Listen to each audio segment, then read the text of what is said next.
Hello guys, how are you? सब कैसे हो? बढ़िया बढ़िया होंगे सब, है ना। तो आज हमारा टॉपिक क्या है? पर परागण, है ना। पर परागण क्या होता है, क्रॉस पोलिनेशन क्या होता है ना। तो क्रॉस पोलिनेशन सबसे पहले देखते हैं ये किसका, ऐसे जो देखते हैं कि जो क्रॉस पोलिनेशन यानी इस तरह का निशान जो होता है उसे क्रॉस पोलिनेशन कहते हैं। जैसे कहने का मतलब ये क्रॉस पोलिनेशन जो है जैसे पौधे के अंदर होता है, क्रॉस पोलिनेशन किस में होता है? पौधे के अंदर। तो ये यहाँ जो पौधा होगा वो इसके पास जाएगा और यहाँ जो पौधा होगा वो खुद के अंदर नहीं होने वाला क्रॉस पोलिनेशन। यानी एक पौधा है, जैसे गुलाब का पौधा देखा, गुलाब का एक पौधा इधर है और एक पौधा इधर है ना। तो वो खुद की जाति के जो पौधे होंगे वो खुद की जाति के पौधे के पास जाएंगे और पर परागण उनके पास होगा। ना कि जैसे एक कुमुदिनी का पौधा है और एक गुलाब का पौधा है, तो कुमुदिनी का पौधा क्या करेगा? गुलाब के पौधे के पास जाएगा और पर परागण उसके ऊपर छोड़ देगा और वो पौधा जो है अनुकूलित हो गया। ऐसा नहीं होता, ठीक है। तो एक ही जाति के अंदर होने वाला जो परागण है, एक ही जाति के पौधों में होने वाला परागण क्रॉस पोलिनेशन कहलाता है, ठीक है। तो वो खुद के पौधे के अंदर नहीं होगा, वो दूसरे पौधों में होता है ना। तो वो जैसे स्वपरागण है, वो स्वपरागण एक ही पौधे के अंदर हुआ, तो ये पर परागण वो अलग अलग पौधों में होगा। तो वो एक ही जाति के पौधे होने चाहिए वो जिनमें अलग अलग पौधों के अंदर पर परागण हो सके। जैसे एक पौधा यहाँ पे है और गुलाब का पौधा इधर है, ये भी गुलाब का, तो एक ही जाति के होने चाहिए, बस जाति का फर्क है इसके अंदर। तो हम देखते हैं सबसे पहले अडेप्टेशन ऑफ क्रॉस पोलिनेशन, है ना। तो परागण के लिए अनुकूलता क्या है? अनुकूलता के अंदर बहुत सारी आती है। एक लिंगिता क्या होती है? इसमें क्रॉस पोलिनेशन के अंदर अनुकूलताएं यानी अडेप्टेशन जो है वो कितनी पाई जाती है। तो फर्स्ट हम देखते हैं एक लिंगिता क्या होती है? जिसके अंदर नर और मादा दोनों क्या होते हैं? अलग अलग होते हैं, है ना जी। एक पौधा है उसके अंदर नर पाई जाएगी, ठीक है। एक पौधा चाहे किसी का भी पौधा हो, वो जाति का नहीं डिपेंड करता। लेकिन क्रॉस पोलिनेशन जब होता है ना तो उसमें जाति देखी जाती है ना। जैसे अपन छोड़ो, ठीक है। तो एक लिंगिता यानी यूनिसेक्सुअलिटी उसके अंदर पाई जाती है। जैसे एक पौधा उसके अंदर क्या पाएगा? उसके अंदर नर पाया जाएगा और इधर क्या है? मादा। तो एक पौधे के अंदर ओनली फॉर मादा ही पाई जाएगी, है ना। तो उसमें अलग अलग जो सेक्स ऑर्गन जो होते हैं, बहुत सारे पौधे भी होते हैं जिसके अंदर मादा भी होती है और क्या होता है? मादा और नर दोनों एक ही पौधे के अंदर पाया जाता है। तो उसके अंदर स्वबंधिता यानी जो कहने का मतलब स्वपरागण जो है वो ज़्यादा होता है। लेकिन पर परागण के अंदर नर व मादा अलग अलग होने चाहिए जिससे वो पर परागण कर पाएंगे। जैसे मादा यहाँ होगी और क्या कहें, मादा यहीं होगी और पर परागण के अंदर, है ना, पर परागण में मादा भी यहीं होगी और वर्तिकाग्र मादा के अंदर आ गई, ठीक है। और परागकोश भी इसके अंदर ही होगा, नर व मादा दोनों एक साथ होंगे तो उनको बाहर जाने की जरूरत नहीं होगी। तो उसमें क्रॉस पोलिनेशन नहीं होगा, वह स्वपोलिनेशन होगा, ठीक है ना। कहने का मतलब स्वपरागण होगा, है ना। तो इसके अंदर अब एक लिंगिता देखते है कि यूनिसेक्सुअलिटी नर व मादा दोनों अलग अलग होते हैं, उन्हें यूनिसेक्सुअलिटी कहते हैं, है ना। अब हम देखते हैं विभिन्न काल पक्वता क्या होती है? विभिन्न काल पक्वता यानी विभिन्न यानी अलग अलग, पक्वता यानी काल जो है वो परिपक्व होने का जो काल है वो अलग अलग होता है ना। पहले अगर नर पहले हो गया तो उसे क्या कहेंगे हम? पुवर्ता। अगर नर व मादा दोनों होते हैं, ठीक है, नर व मादा दोनों होते हैं। अगर नर व मादा में से पुंकेसर यानी नर हो गया, पुंकेसर यानी नर हो गया, जो नर है ना, नर पौधा है वो क्या होगा? जल्दी ग्रोथ करेगा और जल्दी परिपक्व हो जाएगा, ठीक है। परिपक्व हो जाएगा तो उसे हम कहते हैं पुवर्ता। और स्त्री पूर्वता उसे कहते हैं वर्तिकाग्र जो है। पुंकेसर जो है, पुंकेसर से पहले वर्तिका अगर क्या होती है? वृद्धि करती है, ग्रोथ करती है ना, और परिपक्व होती है तो उसे हम स्त्री पूर्वता कहते हैं। समझ आ गई कि जो परिपक्वता है, परिपक्वता अगर पुंकेसर स्त्री केसर से पहले परिपक्व होता है पुवर्ता कहलाता है। अगर स्त्री केसर जो है परिपक्व होती है किससे? परागकोश से पहले स्त्री केसर या वर्तिकाग्र जो है परिपक्व होती है तो उसे स्त्री पूर्वता कहते हैं, यानी प्रोटोगेनी कहते हैं और प्रोटेंड्रियस कहते हैं, ठीक है ना। उसके अंदर बाद में देखते हैं तीसरा, पहला हो गया एक लिंगिता, दूसरा हो गया भिन्न काल पक्वता, फिर आता है स्वबंधता यानी सेल्फ स्टेरिलिटी क्या होता है? सेल्फ स्टेरिलिटी क्या होता है? स्वबंधता आपने देखा होगा बांझपन अगर कोई महिला बांझ होती है, जिसके बच्चे या बच्ची कोई भी नहीं होता, यानी उसके संतति यानी जो संतान होती है वो उत्पन्न नहीं होती है, उसे हम स्वबंधता कहते हैं। यानी जो एक नर होता है और एक मादा होती है, जिसके अंदर वो नर जो होता है उसकी वजह से यानी किसी भी वजह से वो जो पौधा है उसके अंदर क्या होता है, पोलिनेशन नहीं होता है, परागण तो होता है लेकिन उसके अंदर क्या होता है, उसके अंदर क्रॉस पोलिनेशन या फिर सेल्फ पोलिनेशन नहीं हो पाता है ना, यानी उनमें जो संतति है वो उत्पन्न नहीं हो पाती, किसी वजह से नहीं हो पाती है, उसे हम कहते हैं स्वबंधता यानी बांझपन। वो जो पौधा है वो बांझपन ही रह जाता है, उसमें कोई वृद्धि मतलब कहने का मतलब संतति का निर्माण नहीं होता, उसे स्वबंधता कहते हैं। अब हम देखते हैं हरकोगमी क्या होता है कि जैसे एक हो गई, यहाँ पे क्या है, यहाँ पे है जैसे ये है, ये क्या है, ये है एक वर्तिका, यानी ये यहाँ पे क्या वर्तिकाग्र और ये वर्तिका है ना। तो हरकोगेमी में क्या होगा, जैसे ये अगर लंबी होती है, अगर ये जो वर्तिका है ये लंबी होती है और आने वाला परागकोश जो है, आने वाला परागकोश है उसके अंदर परागकण है ना, तो वो परागकोश इसके पास आएगा तो ये ज़्यादा लंबा होगा ना, तो इसके अंदर ये जो पोलिनेशन है, क्रॉस पोलिनेशन वो नहीं हो पाएगा है ना। तो आनुवंशिक वजह से भी हो सकता है, किसी भी कारण से इसके अंदर जो है वो परागकोश वर्तिकाग्र तक नहीं पहुंच पाता, किसी वजह से नहीं पहुंच पाता है, तो उसे हम कहते हैं हरकोगेमी कहते हैं है ना। किसी भी कारण से जो परागकोश है, परागकोश वर्तिकाग्र तक नहीं पहुंच पाता है, उसे हम हरकोगेमी कहते हैं। उसके बाद हम देखते हैं विषम वर्तिकाक्त्व, यानी चौथा है हमारा कि विषम वर्तिकाक्त्व यानी हेटेरोलिटी, जिसे हम कहते हैं दो प्रकार से होता है। दो प्रकार से किस तरह होता है, अगर कहने का मतलब वर्तिका और परागकोश है ना, वर्तिका और परागकोश दोनों होते हैं, ठीक है। तो वर्तिका अगर पहले क्या होती है, ग्रोथ करती है, जैसे इसके अंदर पिन आइंड पुष्प क्या होते हैं, अगर जो परागकोश है ना, परागकोश और वर्तिका है, अगर वर्तिका परागकोश से पहले लंबी होती है ना, जैसे ये क्या है,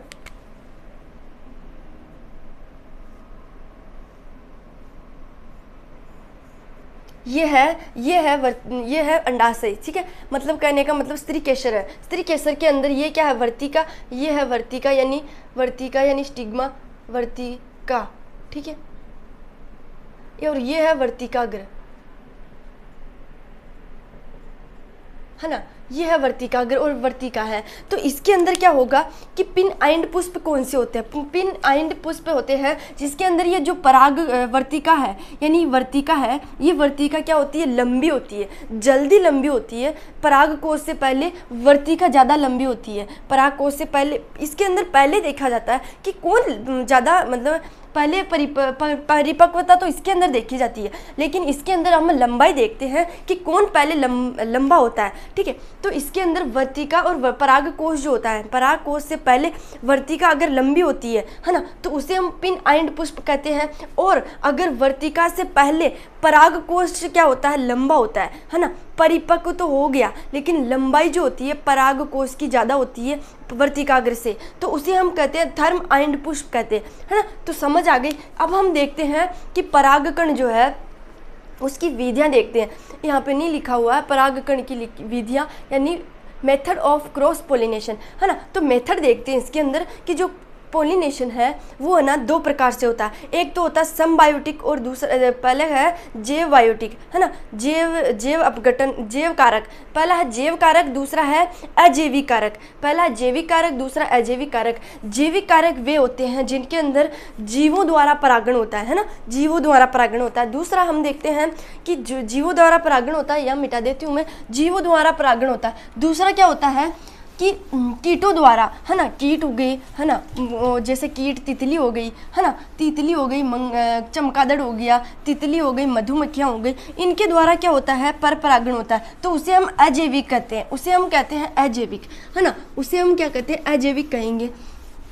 तो हम यहाँ देखते हैं कि दो प्रकार से होता है। पहला है पर परागण की विधियाँ देखते हैं यानी मेथड देखते हैं, मेथड देखते हैं। पहला मेथड है ना कि जैविक, है ना, जैविक, और दूसरा है अजैविक। है ना, अजैविक और जैविक, है ना। तो इसके अंदर कौन कौन से आते हैं, इनके अंदर जैविक के अंदर आते हैं क्या आते हैं इसके अंदर, कीट परागण,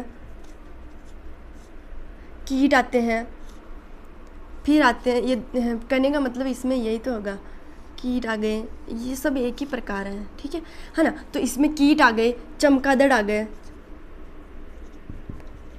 चमगादड़ आ गए, और तितलियों के अंदर पक्षी आ गए,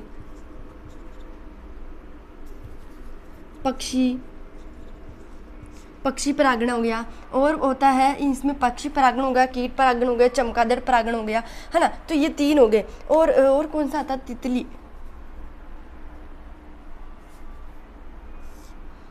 एक परागण और कौन सा था, ये कीट परागण हो गए, चमगादड़ परागण हो गया, पक्षी परागण हो गया, है ना। तो अब देखते हैं हम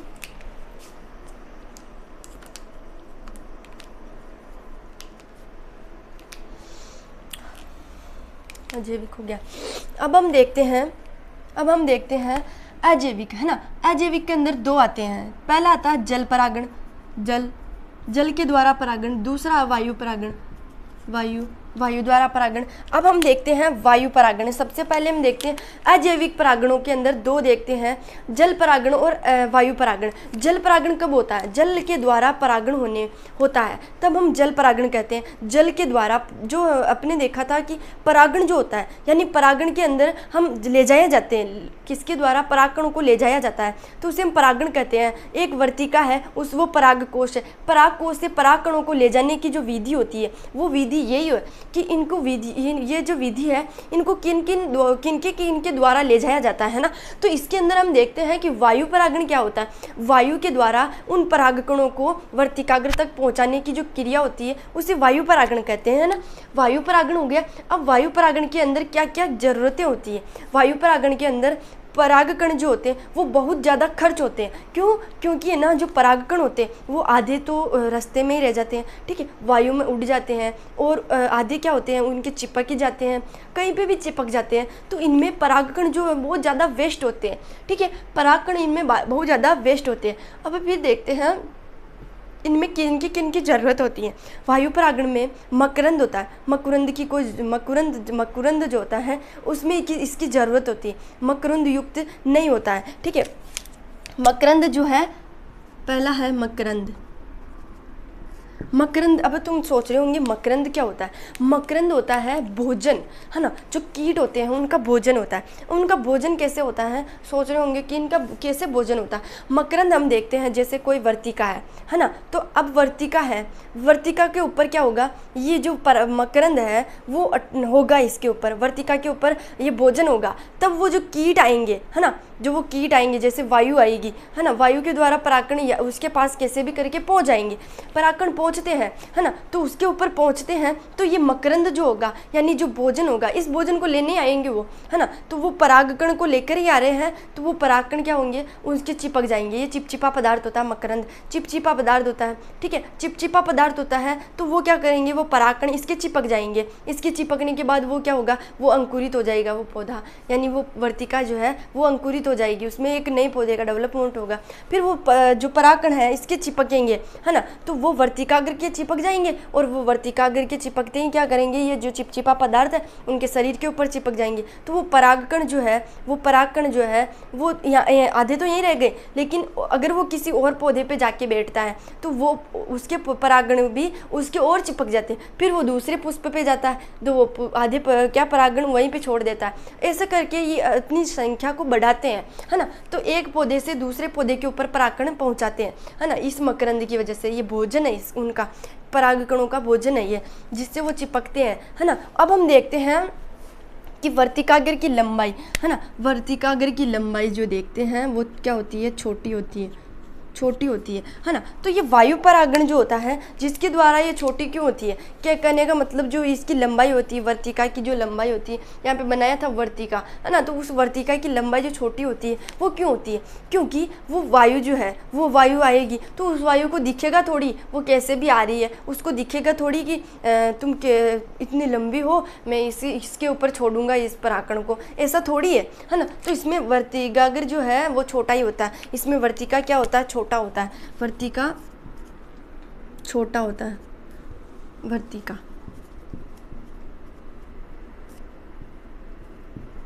इसमें वर्तिकाग्र जो है छोटा ही होता है, ठीक है। अब हम देखते हैं कि इसके अंदर क्या होता है, चमकदार, है ना। इसमें पुष्प जो होते हैं, वो पुष्प जो होते हैं वो रंगहीन होते हैं, रंग, है ना। पुष्प जो होते हैं वो रंगहीन होते हैं, मतलब उनमें कलर नहीं होता। वो पुष्प जरूरी नहीं है कि वो कलरहीन ही हो, है ना। तो उसमें कहने का मतलब कहने का मतलब अगर वायु द्वारा वो परागकण आएंगे तो वो ऐसे थोड़ी देखेंगे कि पुष्प कौन सा है, वाइट है या येलो है, कौन सा है। तो उसमें जो पुष्प होते हैं वो रंगहीन होते हैं। कौन सा होते हैं पुष्प, रंगहीन होते हैं। पुष्प होते हैं रंगहीन, पुष्प, है ना, पुष्प होते हैं रंगहीन, ठीक है। अब हम देखते हैं इसके अंदर आकर्षक, जो आकर्षक करने की जो टेक्निक होती है वो आकर्षक इस मकरंद के द्वारा वो अट्रैक्टिव होते हैं। अट्रैक्टिव होते हैं तो वो वायु परागण द्वारा उसके पास आते हैं, ठीक है। अब हम देखते हैं जल परागण। जल परागण दो प्रकार से होता है। जल के द्वारा परागण होने वाला जल परागण कहलाता है। जल के अंदर परागण होता है। अब दो प्रकार से होता है, एक तो होता है अधोजल और दूसरा होता है अधिजल, है ना। तो अधोजल कौन सा है, अधोजल के अंदर कौन सा आता है कि अधोजल वे होते हैं जो जल के अंदर परागण जो होता है उसे अधोजल कहते हैं। अधोजल जो परागकण जो है, कहने का मतलब पौधा जो है वो जल के अंदर पाया जाता है। पौधा जल के अंदर पाया जाता है तो उसमें परागकण जो है जल के अंदर होगा। अब तुम सोच रहे होंगे कि जल में कैसे होता होगा, ठीक है। तो दो प्रकार से होता है कि अधोजल के कौन सा है, अधोजल जो अंदर होता है, जल के अंदर होता है। अब मछलियों को देखा होगा, मछलियाँ कौन होती है कि जल के ऊपर भी तैरती है और अंदर भी तैरती है। तो यही है कि जल परागण दो प्रकार से होता है, अधोजल और अधिजल, है ना। तो अधोजल का मतलब हो गया कि जो परागकण है, कहने का मतलब जो यह है क्रॉस पोलिनेशन जो है उनके परागकण के अंदर तो होगा लेकिन वो जल के अंदर होगा, है ना। तो जल के अंदर परागकण जो होता है, परागण होता है, उसे हम कहते हैं, क्या कहते हैं हम, जल परागण कहते हैं। जल परागण हो गया। अब हम देखते हैं अधिजल परागण। अधिजल परागण यानी पहला क्या था, अधोजल, अधोजल, ठीक है। और दूसरा था, पहला ये दूसरा था अधिजल, अधिजल। अधिजल के अंदर क्या होता है, अधिजल के अंदर जो परागकण है, कहने का मतलब जो पौधा है वो पौधा तो जल के अंदर पाया जाता है। पौधा क्या है, जल के अंदर पाया जाता है, लेकिन उसके अंदर जो परागकण जो होगा, परागण जो होगा, वो जो क्रॉस पोलिनेशन होगा वो क्या होता है, जल की सतह के ऊपर होता है। जल की सतह के ऊपर होता है, उसे हम कहते हैं अधोजल परागण। अब हम देखते हैं कि इसका एग्जाम्पल देखते हैं। इसका एग्जाम्पल है वेलिशनेरिया, वेलिशनेरिया, है ना। अब हम देखते हैं वेलिशनेरिया और दूसरा है निमग्न,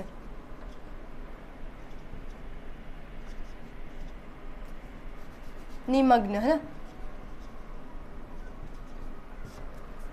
है ना। ये है, एक तो है वेलिशनेरिया, दूसरा है निमग्न। इसका एग्जाम्पल है। अब वेलिशनेरिया को देखते हैं। एक वेलिशनेरिया एक ऐसा पौधा है जिसके अंदर जल परागण तो होता है, यानी परागण, कहने का मतलब ये पौधा जो है वो क्या है, एक मोस्ट इंपॉर्टेंट क्वेश्चन बनता है इससे कि वेलिशनेरिया क्या है, एक जलीय पौधा है। इसमें जल के द्वारा क्या होता है, जल में पाया जाता है, लेकिन इसमें परागण किसके द्वारा होता है, परागण जो होता है वो वायु के द्वारा होता है। इसमें परागण वायु के द्वारा होता है। अब हम देखते हैं कि निमग्न जो उदाहरण है, निमग्न उदाहरण है जो क्या है, एग्जाम्पल तो किसका है कि अधिजल पादप, यानी जो जल है, जल अजैविक है, जल के अंदर परागकण जो होता है वो जिसका उदाहरण है वे वेलिशनेरिया का उदाहरण है। लेकिन इसके अंदर अगर पूछे वेलिशनेरिया में किसका परागण होता है, किसके द्वारा परागण होता है, जल के द्वारा तो होता ही है, लेकिन एक दूसरा है कि इसमें वायु परागण द्वारा क्या होता है, परागण होता है, ठीक है। अब हम निमग्न देखते हैं। इनमें कीट द्वारा परागण होता है ना,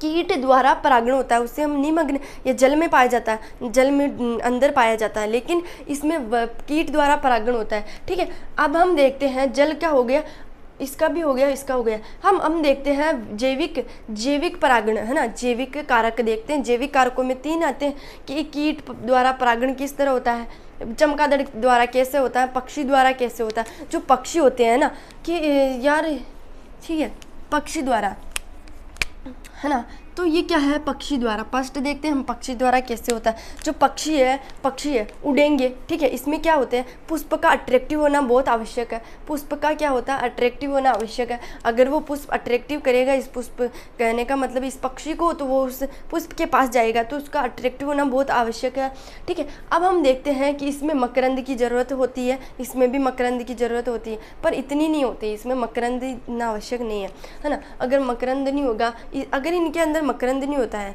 वर्तिकाग्र के ऊपर मकरंद नहीं होता, तो वो परागकण जो आएंगे वो क्या होंगे, परागकण चिपचिपे होते हैं। लेकिन मकरंद क्या होता है, मकरंद एक गीला गीला द्रव होता है, ठीक है। तो वो क्या करेंगे, अगर वो परागकण जो है इसके ऊपर आएंगे, इसके ऊपर बात कर रही हूँ, अगर इसके ऊपर आएंगे तो वो गिर नहीं जाएंगे क्या, वो फिसल नहीं जाएंगे क्या, इसी वजह से। अब देखते हैं पक्षी द्वारा परागण क्या होता है। पक्षी द्वारा जो पुष्प होता है वो अट्रैक्टिव होना चाहिए, है ना, इसमें मकरंद की आवश्यकता नहीं होती है, ठीक है। अब हम देखते हैं इसमें क्या होता है पक्षी द्वारा, तो इसमें भी क्या होते हैं, जो कहने का मतलब वर्तिकाग्र होती है वो छोटी होती है, इतनी बड़ी ज़्यादा नहीं होती है, इसमें छोटी होती है। अब हम देखते हैं इसमें पुष्प क्या होता है, रंग वाला होता है, इसमें कलर वाला होता है पुष्प, ठीक है। इसके अंदर और क्या है, अट्रैक्टिव होना चाहिए, ठीक है। अब ये सब एक ही है कि चमगादड़ द्वारा क्या होता है, पक्षी द्वारा जो होता है ना, तो कीट हम देखते हैं, हम कीट द्वारा। अब कीट द्वारा क्या होता है, मधुमक्खियाँ 80% क्या होती है, 80% जो पक्षी कीट जो होते हैं उसके अंदर मक्खियाँ जो मधुमक्खियाँ जो है, मधुमक्खियाँ क्या करती है, परागण करती है। परागण कैसे करती है, मधुमक्खियाँ एक पुष्प के ऊपर जाके बैठती है, वो पुष्प क्या अट्रैक्टिव होना चाहिए, उसके अंदर मकरंद युक्त होना चाहिए, वो चिपचिपा पदार्थ भी होता है ना। तो वो कीट जो है उसकी, जैसे सूरजमुखी का फूल है, जो मधुमक्खी है वो मधुमक्खी सूरजमुखी के फूल पे जाके बैठेगी, है ना। तो सूरजमुखी के फूल पे जाके बैठती है, तो वो क्या करती है, उस परागकण को ले लेती है, ले लेने के बाद वो दूसरे पुष्प पे जाके बैठती है, दूसरे पुष्प पे जाके बैठती है, तो वो क्या होता है, वो परागित हो जाता है, परागित अनुकूलित हो जाता है, पुष्प अनुकूलित हो जाता है। तो कीट परागण इस तरह होता है ना। तो 80% क्या होती है, 80% क्या होती है, 80% मधुमक्खियाँ होती है। फिर बाद में कौन सी होती है, तितलियाँ होती हैं, फिर बाद में तितलियाँ होती है। 60% के परागण जो होता है वो कीटों में वो तितलियों द्वारा होता है, और 80% जो है, 80% जो है वो कीट द्वारा परागण होता है, मधुमक्खियों द्वारा होता है, ठीक है।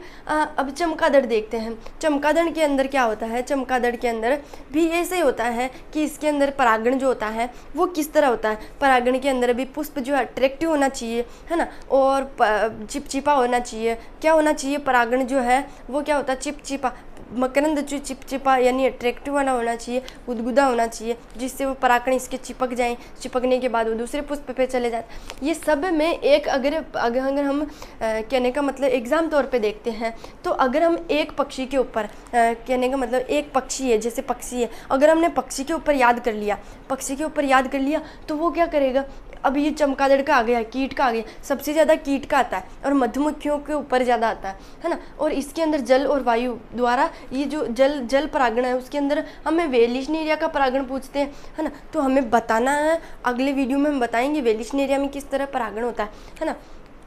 वेलिश्नेरिया का जो है पौधा वो क्या होता है, घास की तरह होता है ना, घास की तरह होता है, ठीक है। अब हम देखते हैं परागण के बाद हम देखते हैं कि importance of cross pollination. Cross pollination के अंदर जो है परागण जो होता है वो एडवांटेज यानी लाभ देखते हैं, उसके पहले लाभ देखते हैं।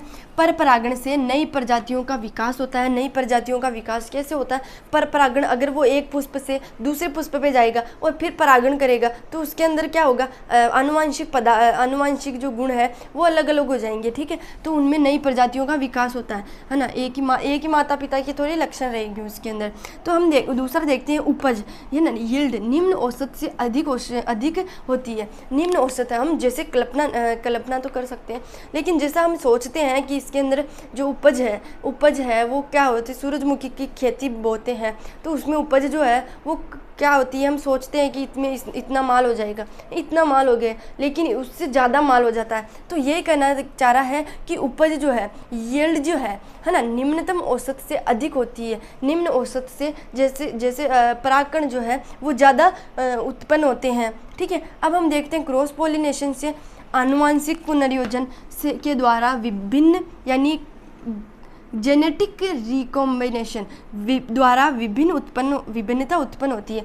विभिन्नता उत्पन्न कैसे होती है, आनुवांशिक गुण जो होते हैं, जैसे जेनेटिक मटेरियल, जेनेटिक एलील जो होते हैं, एलील क्या होता है, जेनेटिक यानी जो वो क्या होता है, डीएनए होता है ना, डीएनए है ना, डीएनए के अंदर जो पाए जाते हैं उन्हें आनुवंशिक के द्वारा विभिन्नता उत्पन्न होती है। फिर हम देखते हैं इसके द्वारा रोगों की प्रतिरोधक क्षमता बढ़ जाती है ना।